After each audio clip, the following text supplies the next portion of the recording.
You've been practicing your answers for weeks. You've got the STAR method memorized. You feel ready. And then the interviewer says, tell me about a time you failed, and everything you rehearsed completely blank. And here's the thing about behavioral interviews. They're not about the story, it's about how you tell it. And there's one very specific thing recruiters are listening for that most candidates have absolutely no idea on what to do. I'm Tejal Reeves. I spent 15 years in HR and recruiting, including time at Amazon, one of the most grueling interview processes in the world. I've conducted hundreds of behavioral interviews myself. I've screened thousands of candidates, and today I'm giving you the recruiter's playbook, the one we use to evaluate you while you're still talking. Behavioral interviews are now standard at almost every company, Fortune 500s, startups, everywhere.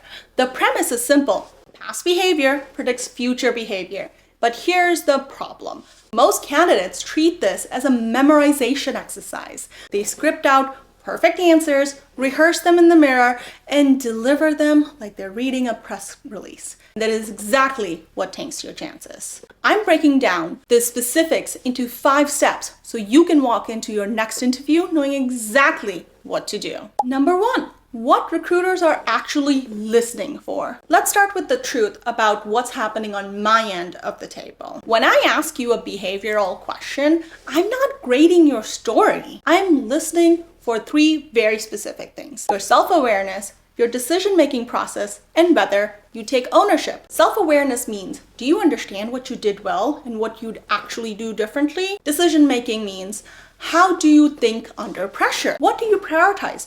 What do you let go? And ownership. Can you tell me clearly what you specifically did, not just what the team did? Here's the red flag I see constantly. Candidates say we for everything. We launched a new process. We turned around the project. We exceeded the target. If every story is a team story with no individual role, I cannot evaluate you. I can only evaluate what you specifically did. One practical takeaway before your next behavioral interview: go through your top 5 stories and replace every we with I, wherever that sounds accurate. Number 2, the STAR method done right.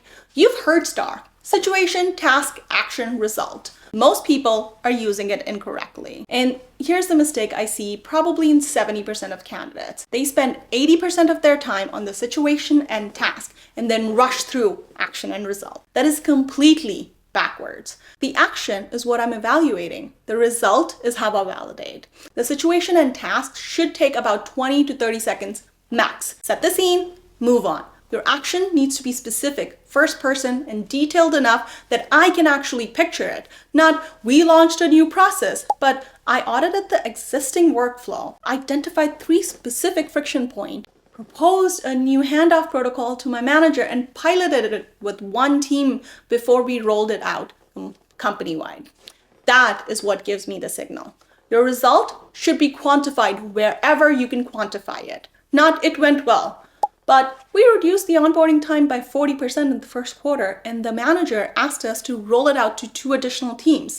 According to LinkedIn Talent Insights, candidates who quantify results in their behavioral answers are significantly more likely to advance to the next stage. Here's the practical takeaway. Write out your top 5 stories using the 20-60-20 structure. 20% setup, 60% action, 20% result, and practice it until the ratio feels natural. Number 3. The 5 stories you must prepare for. Here's something I wish I knew when I was a candidate before I walked in an interview. You do not need to prepare an answer for every possible question. You need 5 versatile stories, and you need to know how to deploy them. These 5 categories cover roughly about 90% of behavioral questions you will ever encounter. Story 1. Conflict. A time you disagreed with a colleague, manager, stakeholder, and how you navigated it without burning the relationship. 2. Failure. A time something did not go as planned and what you specifically did about it. 3. Leadership. A time you drove a result without any formal authority. 4. Prioritization. A time you had competing demands and how you decided what came first. 5. Innovation. A time you identified a problem and built or proposed a solution from scratch. Companies are using competency-based frameworks. Amazon, Google, Microsoft, most enterprise orgs will ask versions of 5 in one single loop. The goal is not to memorize 5 scripts. The goal is to know how to tell these stories so well that you can adapt them to almost any variation they throw at you. Write out all 5 stories in STAR format this week before you submit another application. That's your homework for this week. Number 4, the mistakes that end the interviews. Let's talk about what not to do. Mistake number 1, using hypotheticals. When a recruiter says, tell me about a time, they mean a real specific time. If you say, well, what I would do is, that is not a behavioral answer. That is a theory. And immediately I'm asking myself, does this person actually have experience with the situation? Or are they making it up as they go? Mistake number 2, the non-failure failure. I asked you about a time you failed. You say, I care too much about my work, or I pushed myself too hard on a project and got burnt out. I see right through it. I am not looking for your confession. I'm looking for your growth. A real failure answer sounds something like this. I underestimated the complexity of a deliverable, missed a key deadline, and here's exactly what I changed in how I scope for projects now. That answer builds trust. The humble brag answer just breaks it. Number 3, going too long. If your behavioral answer runs past 2 to 3 minutes, I have already mentally moved on. Tighten your stories, practice them out loud, time yourself. Here's a takeaway. Record yourself answering one behavioral question today. Watch it back, cringe, edit, improve. Number 5, the move that makes you memorable. Here's the specific technique that separates candidates I remember from candidates I forgot. Ask a clarifying question before you start your answer. Would it be more useful if I drew from a recent role, or are you open to examples from earlier in my career? This does 2 things. It signals that you are thoughtful, and it gives you control over which story you deploy. The second move, and this one is critical, connect your answer back to the role you're interviewing for. Not just here's what I did, but here's why the experience directly applies to what this team is building. I call it closing the loop. Every strong behavioral answer ends with a bridge back to the job description. That is the difference between a good candidate and a hired candidate. After every behavioral answer you practice, add one closing sentence connecting it to the role. Drill it until it seems seamless.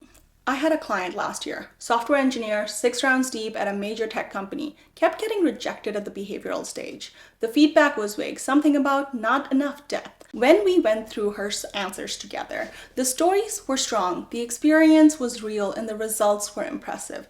But she was spending full 4 minutes setting up the situation and then rushing through action about 30 seconds. We flipped the ratio, tightened the setup, expanded the decisions she made, quantified the results. She got 2 offers 2 weeks later. The stories didn't change. The behavior and the structure did. That is what a behavioral masterclass looks like in real life. If this gave you a new framework for your next interview, save this video. Make sure to comment your least favorite behavioral interview questions. And until next time, stay caffeinated.